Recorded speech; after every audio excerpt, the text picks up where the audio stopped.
विश्वासार्ह बातम्या फक्त तुमच्यासाठी। शेडी न्यूज 24, निर्भीड पत्रकारिता, लोकशाहीची ताकद, तुमच्या हक्काचा आवाज। वास्तविकता ही जी पाहायला मिळाली आणि जी मी ऐकायला मिळाली, अजून फार मोठ्या प्रमाणात त्या विस्तार आपल्या मतदारसंघामध्ये आहे, राहत्या तालुक्यामध्ये आहे, शिर्डीपुरतच मर्यादित न राहता साकुरीमध्ये आहे। सगळ्या गोष्टी मला माहिती आहेत।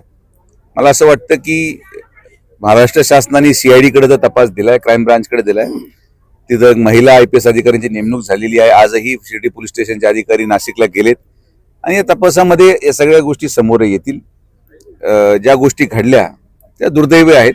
माझं व्यक्तिशः कधी संभाषण किंबहुना माझी काही भेट नाही, किंबहुना मी गेलेलो नाही, पण जे काही प्रकार झालेला आहे आणि जो समोर आलाय त्यामध्ये तुम्ही उल्लेखित केलं शिर्डी, तर शिर्डीमध्ये हा एका परिवारापुरता मर्यादित विषय नाहीये। अनेक नामांकित लोक महाराष्ट्रामधले, तालुक्यामधले या सगळ्या प्रक्रियेमध्ये असू शकतील असं प्रथमदर्शनी अहवाल सांगतो। पण पोलिसांचा तपास चालू आहे, त्या तपासावर पूर्ण झाल्यावरच पोलिसच त्याच्या बाबतीत खुलासा करतील असं माझं व्यक्तिगत मत आहे। त्यावर मी बोलणं जरी मला माहीत असेल तरी ते संयुक्तिक राहणार नाही। ते मालमत्तीचं सगळं उत्पन्नाचं साधन आणि किंबहुना ती प्रक्रिया कशी राबवली जायची, मला वाटतं पोलीस जेव्हा तपास, आता एक पोलीस कोठडी मिळालेली आहे, पोलीस तपासामध्ये या सगळ्या गोष्टी समोर येतील आणि आपल्या तालुक्यामधून जर कोणी त्यामध्ये सहभागी असेल तर ते नावं पण लवकर समोर येतील।